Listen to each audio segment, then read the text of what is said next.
We're bringing the heat today. I'm retired professional triathlete TJ Tollakson, CEO of Dimond Bikes, and today we're going to talk about how to optimize your triathlon performance in the heat. So, I did an awesome video on acclimating for heat, so that is step one. Prepare to race in the heat before you get there. So check out my video on acclimating to heat before you race, and this needs to start at least probably 14 days, but the longer the better. Proper preparation prevents piss poor performance. Don't forget that.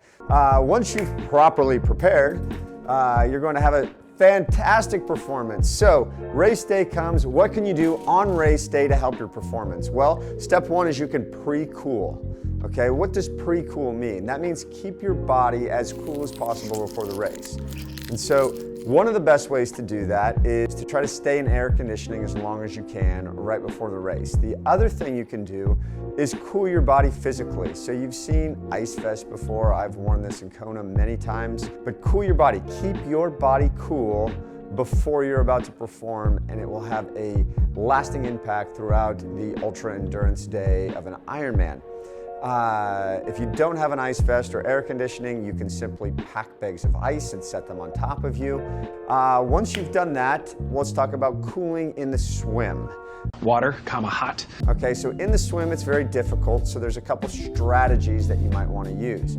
If it's a wetsuit swim, but the water's very warm and or the air temp is very warm, you will want to put ice in your wetsuit right before you get in the water to swim. Okay, it's not going to last super long, but that little bit of cooling down in your body before it gets super hot is going to be super beneficial the later in the day. Okay, so you can do the same thing in your swim skin. Okay, if it's super hot, super warm water, going to be crazy. I raced in Cartagena, Colombia, very close to the equator. I did the swim topless. That's the extreme measure. I had to take that before. I actually wish my last professional race in Des Moines, I did that without a top for the same reason, because the water was very warm. So once you've done that, onto the bike, there are several strategies we can use on the bike to help keep us cool. Step one, if it is a dry heat, put on some arm cooling sleeves, and when you get those wet, they will help cool your body. They will evaporate and dry rather quickly. They're not nearly as effective in the humid environment because they will just stay wet all the time, and the danger when it stays wet all the time is the aerodynamics of your arms can drop pretty significantly. Oh my, it's windy out here. So what else? So you did that. First thing you can do to prep for this on your bike is you can place cold or frozen bottles on your bike. Insulated bottles help because when you drink, you want to drink cold fluids. Consuming cold fluids actually helps cool your body, and it also helps cool your mind. So you will think you're a lot colder if you're drinking cold fluids, but it does in fact help cool your body to drink cold fluids. Take that cold water you see at the aid stations. Take cold water, not cold Gatorade, take cold water, spray it down your back, on your side. Try to think about the areas, your head, your ears, your neck, and your hands are primary targets to help cool your body. Extra capillaries in those areas that help cool your body very quickly and drop your core temperature, okay? So cold. Aero helmets. You notice that through most of my career I raced with a bowling ball shaped Casco Warp helmet. It left my ears exposed and my neck exposed and allowed me to drop my head while I was racing. It becomes much more difficult to do with a traditional aero helmet, especially one that goes over your ears. So the earmuffs can be a bad thing. They can be a great thing if you're trying to swear in front of your child. I don't know why you got to do it in front of the kid with the effing.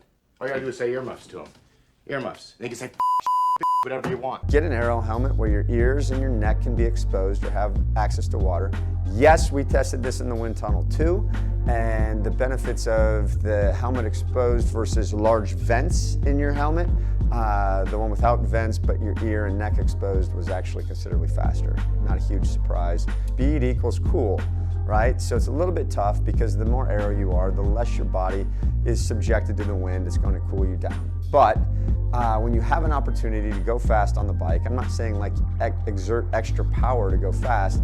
I'm just saying that if you have the ability to stay tucked in an aero position and travel very fast, that air is going to help cool your body, even if it's hot, even if it's humid. Lastly, we're going to talk about cooling on the run. So you got off your bike, you dumped all these waters, drank cool liquid, wore arm sleeves if it was dry, and an aero helmet that helped you cool your ears and your neck. Now you're going to run.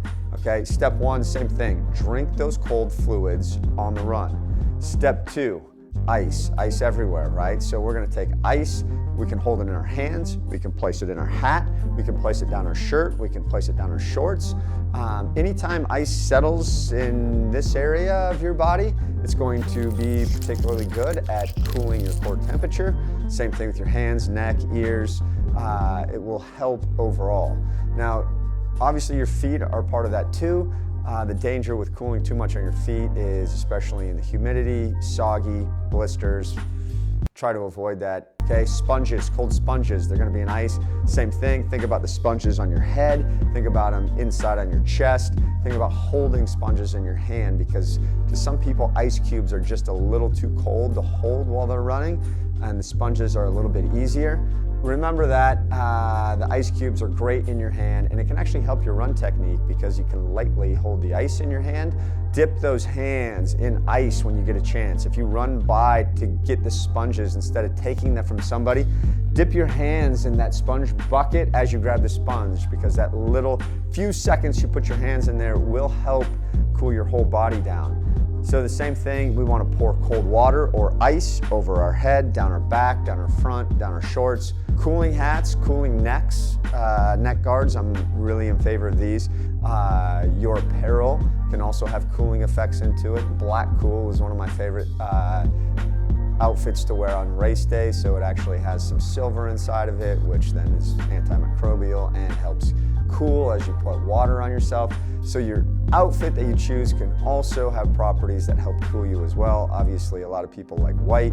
I go back and forth. It can be nice because it reflects the sun. You can probably get the same effect out of black if you use the right material. And the risk of white is you can see through white. But pay attention, because the color of your kit matters, so does the material of your kit.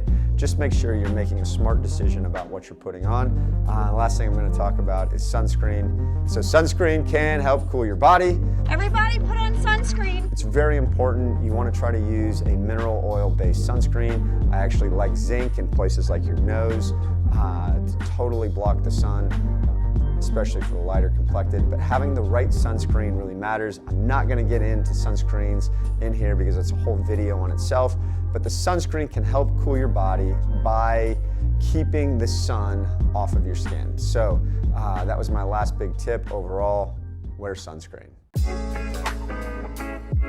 If you enjoyed this video, you wanna see more of it, hit that like button, hit that subscribe button.